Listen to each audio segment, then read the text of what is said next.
Good morning everyone. My name is Pawan Soni and I'm your science teacher. आज हम बात करेंगे chapter 1 के बारे में जिसका नाम है केमिकल रिएक्शन एंड इक्वेशन. ठीक है, तो केमिकल रिएक्शन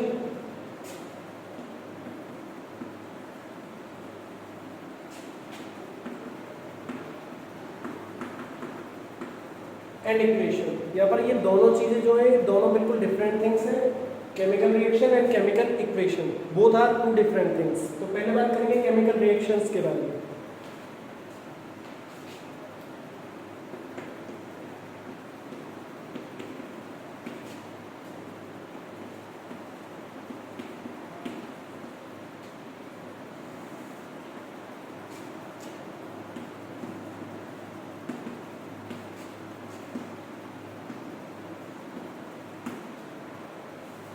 तो जैसा कि आप सभी जानते हैं केमिकल रिएक्शन को हम केमिकल चेंज भी कह सकते हैं, और केमिकल जो चेंज होते हैं इनके अलावा एक और चेंज होता है दैट इज़ फिजिकल चेंज, जो आपने छोटी क्लासेस में 6 to 8 में काफ़ी बार पढ़ा है कि एक फिजिकल चेंज होता है और दूसरा केमिकल चेंज होता है.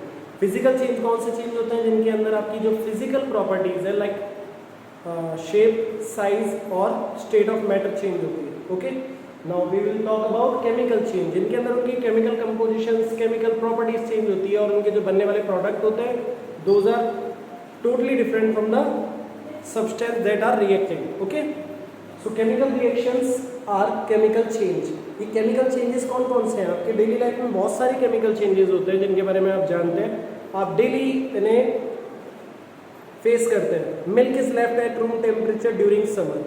देखिए, कंडीशन आपको दी जाती है कि समर के टाइम पे, अभी तो फिलहाल वेदर फिर भी ठंडा हो गया है, आज से कुछ दिन पहले की बात कर रहे हैं जब अच्छे से धूप पड़ रही थी, उस टाइम पर अगर आप अपने मिल्क को रूम टेम्परेचर पे रूम पर छोड़ के रख देते हैं या भूल जाते हैं, आफ्टर 1 day और 2 day व्हाट विल हैपन, क्या होता है, वो जो आपका दूध है वो खट्टा हो जाता है. ठीक है, उसके अंदर एक लैक्टिक एसिड होता है जिसका अमाउंट बढ़ जाता है, जिसकी वजह से उसका सोर टेस्ट हो जाता है. ये जो आपका दूध है ना उसका टेस्ट खराब हो जाता है, जिसे हम दूध फटना, दूध का खराब होना या दूध का खट्टा होना, तीनों में से कुछ भी बोल सकते हैं. सेकेंड कंडीशन दी हुई है एन आयरन तवा, पैन और nail is left expose to humid atmosphere. कोई भी मेटल की आपके पास चीज़ हो जिसमें आयरन कंटेन करता हो और अगर आप उसे ह्यूमिड के साथ यानी कि ऐसे एटमॉस्फेयर के साथ छोड़ देते हैं जहाँ पर ऑक्सीजन और वाटर दोनों कंटेन करते हैं, in that case that will B rusted. उसके अंदर रस्ट हो जाएगी, जंग लग जाएगी. ठीक है, तो ये भी एक टाइप का चेंज होता है. नेक्स्ट है ग्रेप्स गेट फर्मेंटेड. अंगूर जब आपके घर पे आते हैं आप उन्हें यूज़ करते हैं खाने के लिए, लेकिन इन केस अगर आप उन्हें यूज़ नहीं करते हैं, कुछ टाइम के लिए छोड़ देते हैं, कोई बचा हुआ रह जाता है, आफ्टर 2 to 3 days वो फर्मेंट हो जाता है और फर्मेंट होकर वो ख़राब हो जाता है, जिससे हम सड़ना बोलते हैं. ठीक है, फूड का स्पॉइल होना. Next is food is cooked. आपके पास जो फूड होता है वो रॉ मटेरियल की फॉर्म में होता है. रॉ मटेरियल की फॉर्म में मीन्स रॉ फूड, जैसे कि आपके पास रॉ वेजिटेबल्स होती हैं. आपका जो फूड होता है, जैसे कि आप चपाती बनाते हैं तो चपाती के लिए डग काम में लेता है, that is a semi solid wheat flour. ठीक है, गेहूं का आटा होता है जिसे आप डग की फॉर्म में कन्वर्ट कर देते हैं वाटर के साथ मिक्स करके, and after that when you cook it it will become chapatis. So you can not make chapatis back to wheat flour, but you can make chapatis from wheat flour. Okay, so next one is food get digested in our body. जैसे हमारी body के अंदर हमारा जो food है वो digest होता है. ठीक है, जैसे ही आप खाना खाते हैं डाइजेस्ट हो जाता है, और मैं भी आपको जब न्यूट्रिशन की प्रोसेस के बारे में पढ़ेंगे तो बताऊंगा कि फूड जब तक बाहर होता है दैट इज फूड, जैसे ही आप उसके आपके मुंह के अंदर जाता है उसे हम क्या बोलने लग जाते हैं, काइम बोलने लग जाते हैं, सॉरी बाइट बोलने लग जाते हैं. इसके बाद ये हमारे ईसोफेगस के अंदर आता है, यहाँ पर आप इसे बोलस बोलते हैं, बोलस के बाद काइम बोला जाता है. ठीक है, स्टमक के अंदर, उसके बाद इसे फूड मटेरियल बोला जाता है क्योंकि इससे डिफरेंट टाइप के जो न्यूट्रिशन है वो अलग होते हैं. उसके बाद उसे वेस्ट यानी कि फीसेस बोला जाता है, फीसेस की फॉर्म में जहाँ हमारी बॉडी से उसे एक्सक्रीट किया जाता है. Okay, so there are different level of food जो कन्वर्ट हो रहा होता है और उसके नेम चेंज हो जाते हैं according to their process. Last one is we respire. जैसे हम रेस्पिरेशन करते हैं, व्हेन वी ब्रीथ इन, जब हम रेस्पिरेशन करते हैं तो ब्रीथ इन करने पर हमारे अंदर ऑक्सीजन अंदर जाती है, और जैसे हम ब्रीथ आउट करते हैं we'll exhale carbon dioxide. Okay, inhale oxygen, exhale carbon dioxide. So this is the gaseous exchange which occurs in our lungs. Okay, so these all these things are, what are these? chemical changes. So all chemical changes are chemical reactions. Got it? Now chemical reaction की definition के लिए आप सीधा सीधा लिख सकते हैं कि कोई भी chemical change होगा that is also called chemical reactions. Except this, इसके अलावा अगर हम बात करते हैं केमिकल इक्वेशंस की, तो केमिकल इक्वेशन का मीन्स होता है अगर आप इन्हीं केमिकल रिएक्शंस को सही तरीके से लिख पाते हैं, अगर आप इन्हीं केमिकल रिएक्शन को एक इक्वेशन की फॉर्म में सेट कर देते हैं, that will become chemical equation. So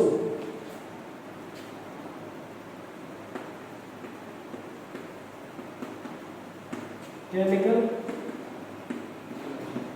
equation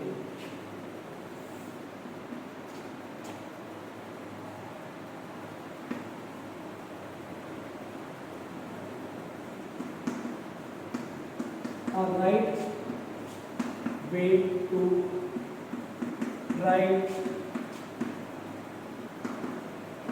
chemical reactions.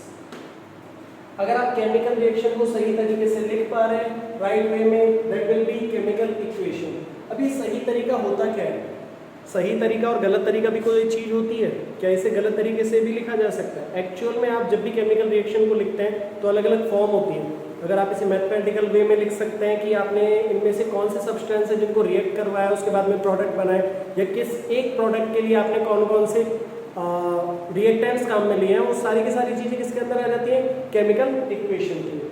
अभी केमिकल इक्वेशन को लिखने का जो तरीका होता है उसके बारे में हम बात करेंगे कि केमिकल इक्वेशन किस तरीके से लिखी जा सकती है. What are the right ways to write chemical equation? So first way is reaction arrow product. ये एक सही तरीका है, स्टेप बाय मैनर है टू राइट केमिकल इक्वेशन. देखिए यहाँ पर जिस तरीके से आपको दिखाई दे रहा है कि लेफ्ट साइड में रिएक्टेंट लिखे हुए हैं, राइट साइड में प्रोडक्ट लिखा हुआ है और बीच में एक एरो है. बिल्कुल इसी तरीके से केमिकल रिएक्शन को लिखा जाता है. जो रिएक्टेंट्स होते हैं जो भी इसके अंदर पार्टिसिपेट करते हैं उनको आप कहाँ पर लिखते हैं? लेफ्ट साइड में. जितने भी प्रोडक्ट इसके बाद बनते हैं, जो भी फॉर्मेशन इसके बाद आता है, वो सारा का सारा किस में आता है? प्रोडक्ट में, यानी कि राइट साइड में. उसके बाद यहाँ पर एरो बनाया जाता है और एरो वन डायरेक्शनल यहाँ पर आप शो करेंगे जो कि राइट साइड में और प्रोडक्ट की साइड में हेड करेंगे. Okay, it is showing the direction of reaction. ये रिएक्शन की डायरेक्शन बता रहा है कि प्रीवियस कंडीशन में आपके पास कुछ रिएक्टेंट थे और रिएक्ट होने के बाद वो किस में कन्वर्ट हो गए? प्रोडक्ट के अंदर. ओके, तो रिएक्टेंट और प्रोडक्ट होते क्या है इनके बारे में देखिए. मैं यहाँ पर आपको नोट्स की फॉर्म में बताता हूँ. Reactants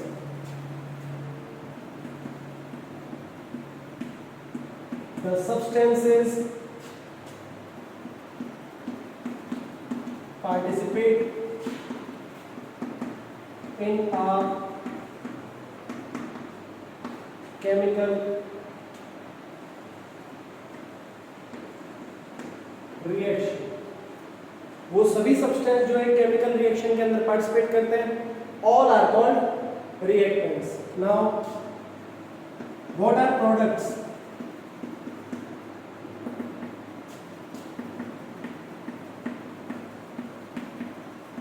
The substances formed after chemical reaction.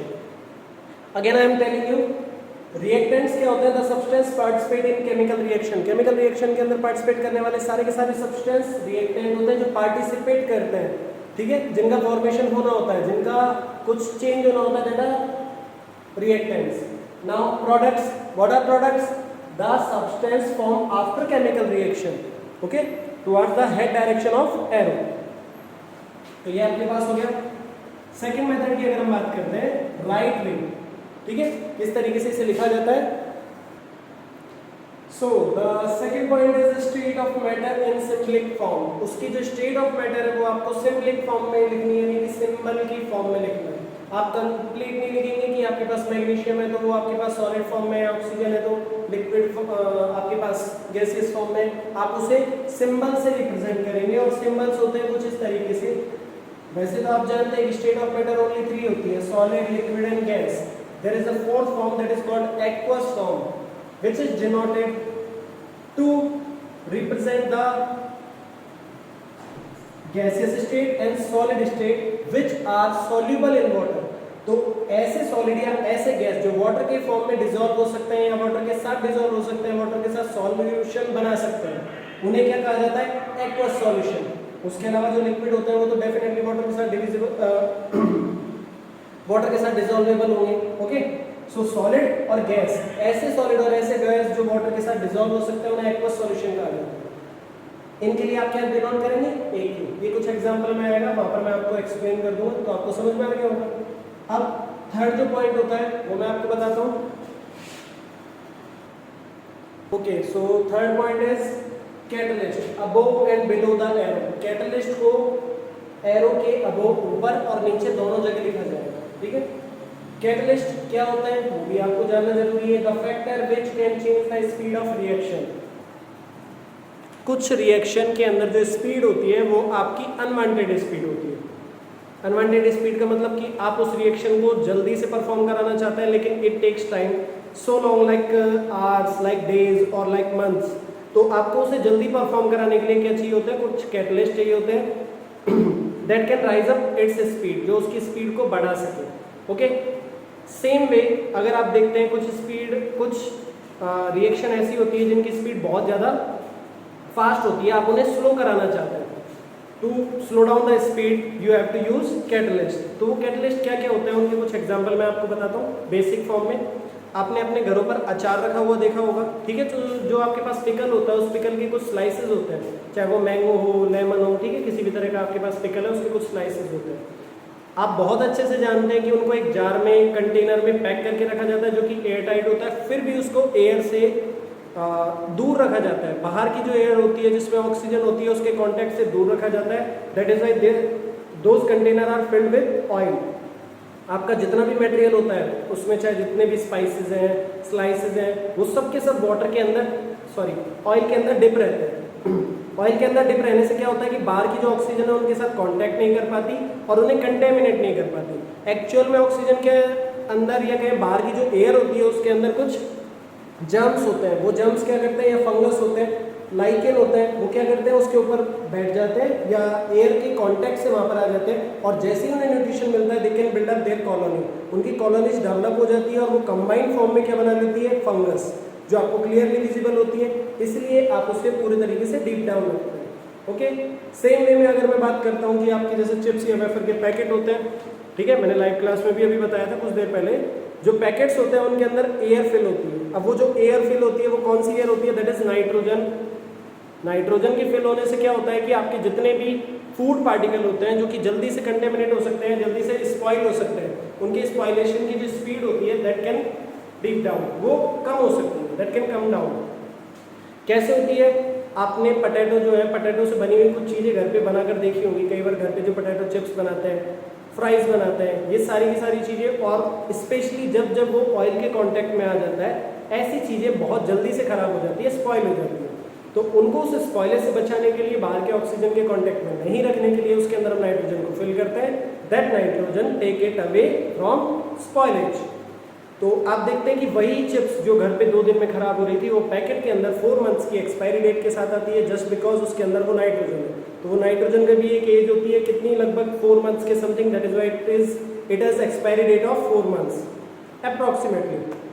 Mostly food item पे जब भी उन्हें प्रिजर्व किया जाता है तो बहुत सारी अलग अलग चीज़ें यूज में ली जाती है, जैसे कि मैंने आपको बताया नाइट्रोजन एयर काम में ली जा रही है। उसके अलावा सॉल्ट काम में लिया जाता है क्योंकि सॉल्ट एक ऐसा इनऑर्गेनिक सब्सटेंस होता है। मैं इनऑर्गेनिक इसलिए बोल रहा हूँ क्योंकि ये नेचुरल नहीं है, ठीक है, इसे बनाया जाता है। उसके अलावा इसका किसी भी ग्रीनरी या किसी भी प्रोडक्ट से कोई रिलेशन नहीं होता, सी वाटर से इसको बनाया जाता है।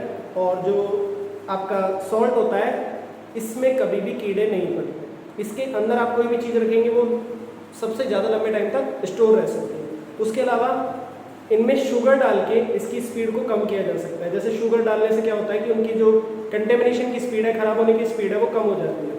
ऑयल डालने से उसे बचाया जा सकता है, ग्रीजिंग करके बचाया जा सकता है, उसे वैक्यूम करके पैक करके बचाया जा सकता है। इवन अगर आप दूध को देखते हैं तो दूध पॉस्चराइज आता है, लिखा होता है पैकेट पे कई बार पॉस्चराइज मिल्क। तो पॉस्चराइजेशन का मीनिंग क्या होता है? पॉस्चराइजेशन एक प्रोसेस होती है जिसमें दूध को 100 डिग्री सेल्सियस तक गर्म किया जाता है। इतने हैवी टेम्परेचर के बाद उसके अंदर के जितने भी जर्म्स माइक्रोब है वो सारे के सारे खत्म हो जाते हैं।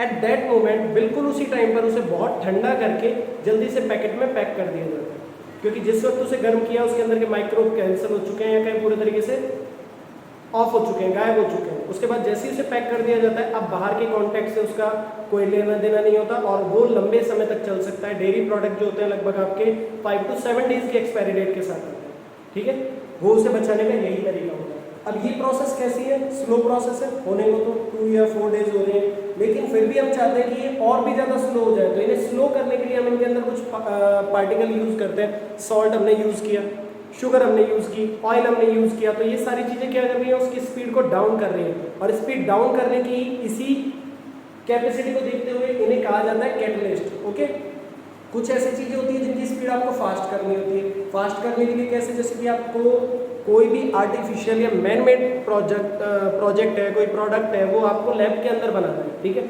आपको रबर फॉर्म करना है। रबर को फॉर्म करने के लिए आपने कुछ केमिकल मिक्स किए, आपने उनको रख दिया, लेकिन आपको पता है वो रिएक्शन जब कंप्लीट होगी 5 to 7 डेज में कंप्लीट होगी। लेकिन आपको पता है कि कोई एक सब्सटेंस जिसको डालने से उसकी रिएक्शन पर ज़्यादा फर्क नहीं पड़ेगा, just it can just rise up the speed, वो सिर्फ स्पीड बढ़ा देगा, उस पर कोई फर्क नहीं पड़ने वाला। तो वही रबर जो आपको 7 डेज के बाद में मिलने वाला था, वो 3 to 4 डेज के अंदर मिलना शुरू हो जाता है। तो क्या करता है, ऐसे कैटलिस्ट को यूज में लिया जाता है to rise up their speed. Speed को कम और ज़्यादा करने के जो फैक्टर्स होते हैं उनका काम क्या होता है, कैटलिस्ट होता है। अब वो कैटलिस्ट को कहाँ लिखा जाता है, जो एरो में बता रहा हूँ उस एरो के ऊपर और नीचे। कैटलिस्ट क्या होता है, the factor which can change the speed of reaction. अब मैं आपके पास एक कंबाइंड फॉर्म में एक रिएक्शन यहाँ पर लिखने वाला हूँ जिसमें ये तीनों पॉइंट काम में आएंगे। एक्चुअल में एक पॉइंट और होता है, वो पॉइंट होता है बैलेंसिंग द इक्वेशन, लेकिन वो थोड़ा सा लंबा टॉपिक है, लेंथी टॉपिक है, वो हमारी नेक्स्ट वीडियो में कवर होगा। तो मैं अभी एक एग्जांपल दे रहा हूँ जिसमें ये सारी चीज़ें आ जाएंगी और सब एक्सप्लेन आपको कर दूंगा, ठीक है। सो वेट, ओके, सो देखिए आपका जो एग्जांपल था वो इस तरीके से कि कार्बन मोनोऑक्साइड है और यहाँ पर है हाइड्रोजन गैस, ठीक है, जिसको एरो के बाद में यहाँ पर बताया गया है कि मेथेनॉइक बन चुका है, ठीक है, एक सॉल्यूशन बन चुका है। वापस से बात करते हैं पॉइंट वाइज रिएक्टेंट्स। सबसे पहले हमने बात की थी कि यहाँ पर रिएक्टेंट होते हैं और कुछ प्रोडक्ट होते हैं। एरो के लेफ्ट साइड में रिएक्टेंट होंगे जो इसमें पार्टिसिपेट कर रहे हैं, और एरो के राइट साइड में प्रोडक्ट होंगे जो इसका फॉर्मेशन होगा। यहाँ पर कार्बन मोनोऑक्साइड गैस है, हाइड्रोजन गैस है, इनको आपने रिएक्ट करना है। ये प्रोसेस से पहले की कंडीशन है जहाँ पर आपके पास रिएक्टेंट है ओनली। जैसे ही आप प्रोसेस कंप्लीट करवाते हो तो बनने वाली जो चीज होती है दैट इज प्रोडक्ट। यहाँ पर लिखा हुआ है reactants, the substance participate in chemical reaction, participating substance these two. उसके बाद product, the substance form after chemical reaction, chemical reaction के बाद में जो सब्सटेंसेस बन रहे हैं वो ये रहे मेथनॉइड, ठीक है। तो जैसे ये बन जाएगा प्रोसेस कंप्लीट हो गई। इसको लिखने के लिए फर्स्ट कंडीशन जो थी रिएक्टेंट लेफ्ट में, प्रोडक्ट राइट में, एरो बीच में, एरो का head towards the product. Next state of matter in symbolic form, solid है, एस लिक्विड है, एल गैस है, जी एक्वस है, एक ही। इसमें दो कंडीशन होती है। नंबर 1, ये हमेशा स्मॉल लेटर्स में लिखे जाते हैं, कैपिटल लेटर में आपसे गलती हो जाएगी क्योंकि कैपिटल लेटर में आपके पास एलिमेंट्स शो होते हैं। Okay, so S denote silver, L denote और लाइक लिथियम। ओके, सो आपको इन्हें स्मॉल लेटर्स में लिखना है। सेकंड थिंग, हमेशा ब्रैकेट में आप इसे लिखें। अगर आपने ब्रैकेट में नहीं लिखा तो ये वाला नेक्स्ट लेटर हो जाएगा आपका जो आप लेटर लिखना चाह रहे हैं। मान लीजिए H2S हो गया तो हाइड्रोजन डाइसल्फाइड हो जाएगा, इसलिए आपको क्या करना है, ब्रैकेट की फॉर्म में डिनोट करना है। तो ये देखिए कार्बन मोनोऑक्साइड गैसेस फॉर्म में होती है, सो G, हाइड्रोजन गैसेस फॉर्म में G, CH3OH, ये एक लिक्विड फॉर्म में होता है, that is why it is written as L। Next one is catalyst above and below the arrow. अगर आपके पास सिर्फ एक कैटलिस्ट है तो डेफिनेटली ये कहां पर आएगा, आपके एरो के ऊपर। अगर एक और कैटलिस्ट है या एक और फैक्टर है तो वो आप एरो के नीचे लिखेंगे। मोस्टली अभी तक जितने भी इक्वेशन आपके एग्जांपल में आती हैं उनमें सभी में 2 मैक्सिमम हो सकते हैं, उससे ज्यादा नहीं होते। इनके ज्यादा भी है तो आप उसे फर्स्ट में लिखकर सेकंड और थर्ड को एरो के नीचे डिनोट कर सकते हैं, कोई इशू नहीं होगा। तो यहाँ पर देखते हैं कैटलिस्ट का the factor which can change the speed of reaction. यहाँ पर आपके पास कार्बन मोनोऑक्साइड है, एटमॉस्फेयर में हाइड्रोजन भी है, लेकिन इसे इनेबल कौन करता है, ये 340 एटमॉस्फेरिक प्रेशर, 340 एटम्स पर, ठीक है। तो अगर ये कैटलिस्ट नहीं होगा तो ये जो फॉर्मेशन है ये नहीं बन पाएगी, इसलिए इसे लैब में परफॉर्म कराया जाता है और इतने प्रेशर पर इसे क्रिएट किया जाता है ताकि ये मेथनॉइड बन सके। ओके, तो इस बात का आपको ध्यान रखना है कि ये जो फॉर्मेशन हो रही है, ये फॉर्मेशन इसके कैटलिस्ट की वजह से बन रही है। तो यहाँ तक आई होप आपके पास ये सारी चीजें क्लियर हो गई होंगी। तो मैं आपको फिर से एक बार इसके बारे में बता देता हूँ। केमिकल, ये मैंने सारे एक्सप्लेन कर दिया। केमिकल रिएक्शन क्या होती है, जितने भी केमिकल चेंजेस है, all changes are called chemical changes और केमिकल रिएक्शंस। केमिकल रिएक्शन को अगर सही तरीके से हम इक्वेशन की फॉर्म में लिख सकते हैं, that will be chemical equation. इसके लिखने के 4 मेथड होते हैं। 1 रिएक्टेंट लेफ्ट में, प्रोडक्ट राइट में, बीच में arrow. Second state of matter in symbolic form, solid, liquid, gas and aqueous.